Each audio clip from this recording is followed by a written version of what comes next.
Imagine that you are driving along Stone Drive, minding your own business. Suddenly, someone runs through a stoplight, running into you. The ambulance comes and someone tells you that you have lost a lot of blood as a result of your injuries. Well, in the emergency room, they begin to give you blood transfusions, which help you to live.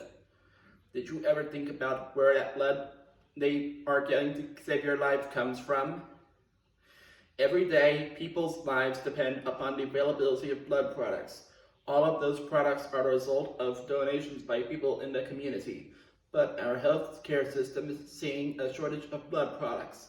This puts everyone's lives at risk.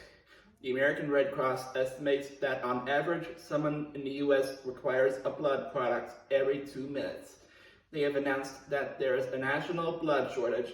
They have estimated that they must collect 10,000 additional blood products each week just to get supplies to the level needed to have our hospital and patient needs.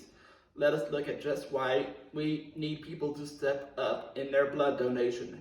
An example, Dr. James Stubbs at the Mayo Clinic identified that 15 to 20% of trauma victims receive transfusions. 3% require massive transfusions. In 2011, the Department of Health and Human Services released the breakdown of how blood is used in the United States. The results were released by One Blood, an advocacy group encouraging blood donation. They noted that 1/3 of blood products used in the US is for patients being treated for blood or cancer diseases. The Red Cross estimates that 25% of children being treated for cancer will need blood transfusions.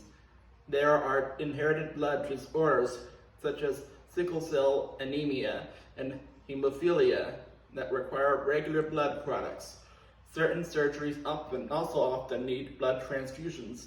Patients undergoing heart bypass surgery and orthopedic surgery often lose a lot of blood and will then require blood transfusions. The shortage of blood is complicated by the drop in people willing to donate blood. One Blood estimates that 37% of the population is eligible to donate blood, but only 5% of the population actually do donate. One factor is that as people get older, they might drop out of the donor pool because of the perception that they don't qualify because of their age. A study in the Journal of the American Medical Association shows that older age is not a reason to stop giving. We all need to step up and become willing to donate blood. The facts about donation follow. First, finding a place to donate is easy. There are a number of blood drives in our communities, often at schools, churches, and community centers. The Red Cross has facilities as well, and our local hospitals have resources to help you find a place to donate. Second, the process is simple. The entire procedure takes about an hour. After donating, the donors are given juice or other beverages and a small snack as a reward for the donation. According to the Massachusetts General Hospital website, after donating, the fluid part is replenished within a day, and the cells are back to normal in 4 to 6 weeks. Third, we need to do this regularly. Blood products have a limited shelf life, so we need people to donate multiple times each year. A single donation has a limited lifespan, so we need donors that are willing to give every 8 weeks up to 6 times a year.